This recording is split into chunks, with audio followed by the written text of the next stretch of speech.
Alors bonjour à tous, je vais partager avec vous une courte réflexion sur la chronologie, notamment la chronologie que nous pouvons trouver dans la Torah.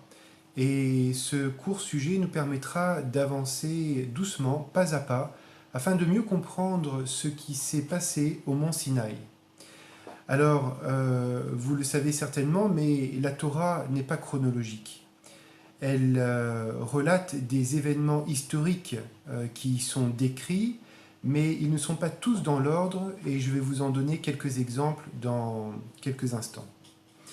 À l'époque du Messie et des apôtres, les livres inspirés se présentaient non pas comme notre Bible actuelle, mais sous la forme de blocs de textes sans chapitres, sans versets et sans ponctuation.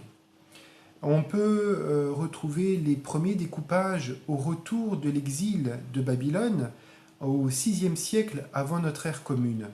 La Torah fut alors divisée en pas moins de 54 sections d'études. Ces 54 sections d'études sont également appelées des péricopes en français ou une paracha, des parachutes en hébreu.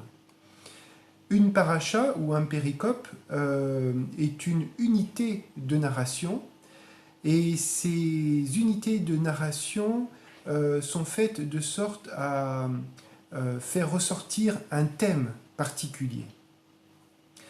Alors, quand est-ce que notre Bible a commencé à se profiler telle que nous la connaissons aujourd'hui? Il n'y a pas si longtemps que ça, au début du XIIIe siècle, c'est un ecclésiaste anglais qui a divisé la Bible en chapitres. Et 3 siècles plus tard, un Français a découpé la Bible hébraïque en versets. Et il s'est inspiré de ce que des copistes juifs avaient fait quelques siècles plus tôt. Voilà. Alors je vous donne un premier exemple très simple que beaucoup de gens connaissent déjà. Lorsque vous lisez le premier chapitre de Genèse, vous constatez qu'à la fin de ce premier chapitre, la création se finit au 6e jour. Bon. Et là, au début du 2e chapitre, vous avez la création qui se prolonge avec le 7e jour. Et on constate dès le début de ce découpage que celui-ci est totalement arbitraire. Donc il est très important de différencier les éléments narratifs donnés dans les textes inspirés et les commandements qui ont été donnés par le Créateur à son peuple. Parce qu'on peut trouver en fait certains éléments narratifs qui vont être regroupés ensemble dans un même chapitre, alors que des années peuvent séparer la structure de ces éléments narratifs.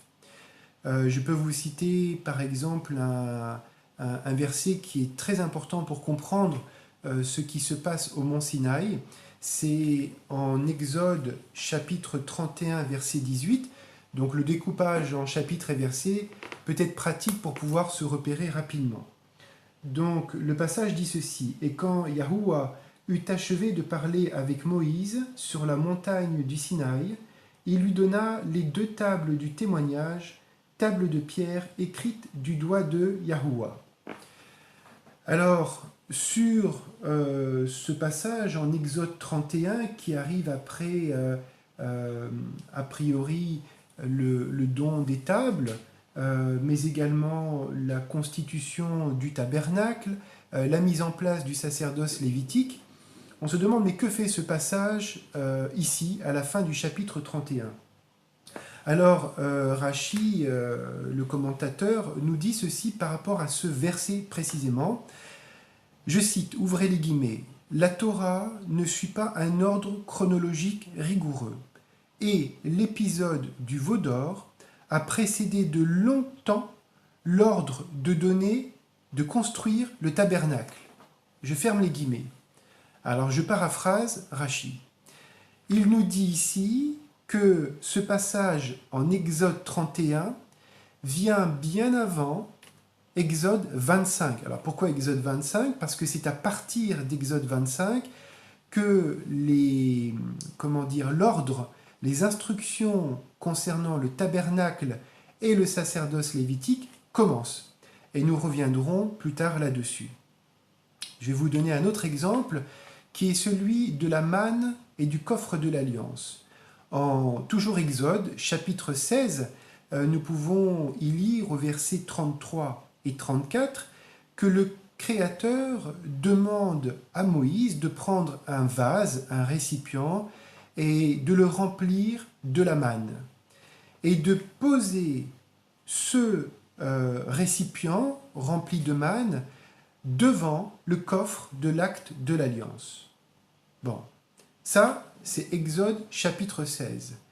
Et si on va à Exode chapitre 25, nous pouvons lire « On fabriquera un coffre en bois d'acacia, et un petit peu plus loin, tu déposeras à l'intérieur de ce coffre l'acte de l'alliance que je te donnerai. » Donc, dans la chronologie telle que vous pouvez la lire, Exode chapitre 16, on parle du coffre de l'acte de l'alliance, et au chapitre 25, on parle du coffre de l'acte de l'alliance qui devait être construit à ce moment-là.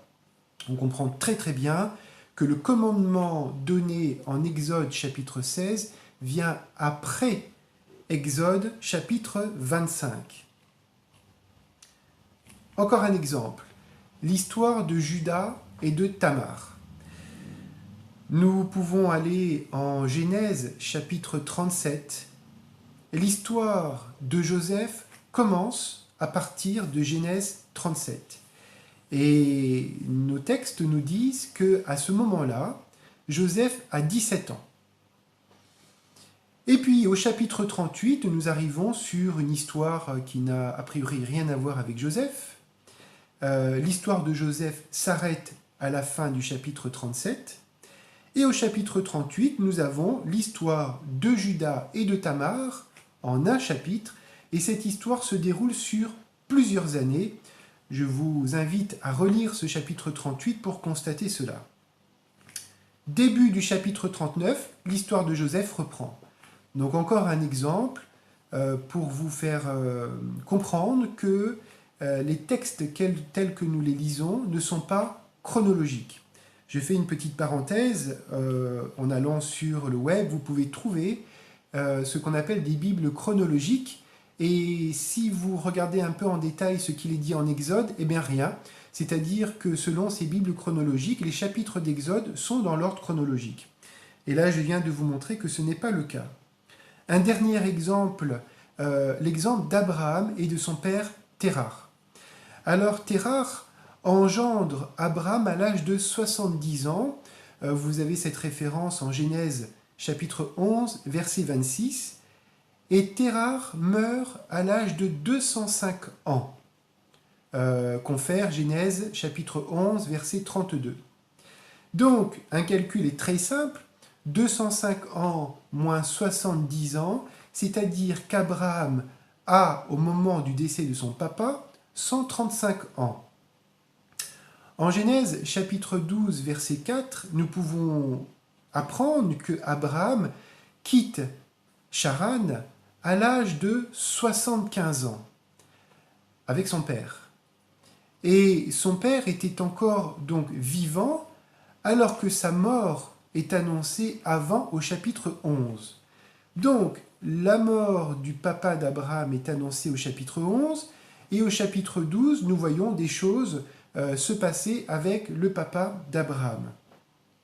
Donc voici quelques courts exemples dans cette vidéo pour vous amener à comprendre que au sein même d'un livre de la Torah, nous ne trouvons pas de chronologie stricte sur le plan temporel.